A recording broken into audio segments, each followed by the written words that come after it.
The founders said... But as a last resort, that's correct. The founders said, and it's recorded in Sir John Quick and Sir Robert Garran's book about the Federation of Australia, about the Constitution and the way it was achieved. And they say that the founders put in the safeguards in the Constitution. The safeguards are that there be a referendum. In other countries, and it's still the case in many other countries, constitutional change is done by a supermajority of politicians. Well, I wouldn't trust a supermajority of politicians with the Constitution, and I think it's been demonstrated by what's happened in other countries. In Barbados, for example, they became a republic on a supermajority of politicians. They didn't dare go to the people with a referendum, although they said they would, but they didn't do it.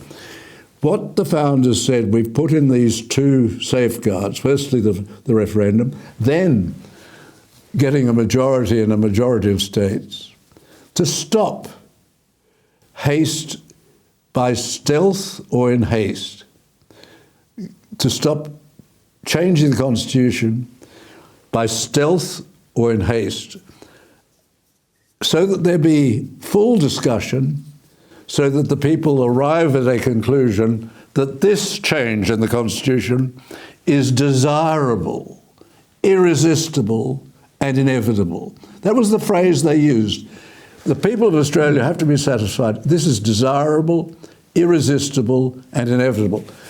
I think they decided that in 1967. They were a bit misled, but we won't go into that now.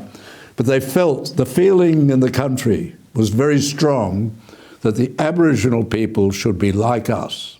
They should be fully assimilated. They should have the same rights and obligations, and that itself will fix everything up. No need for sit-down money, no need for people putting into areas of the country where there are no jobs and there's no future. The solution was to treat everybody the same. Is that your feeling, Peter?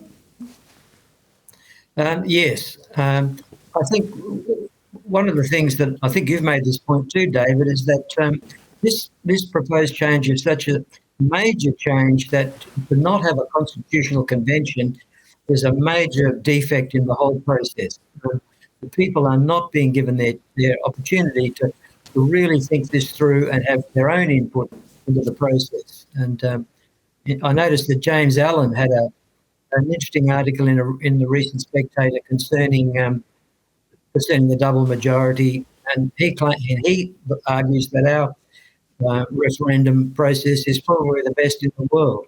It's not too onerous, as Professor George Williams recently argued, but it is a very good mechanism.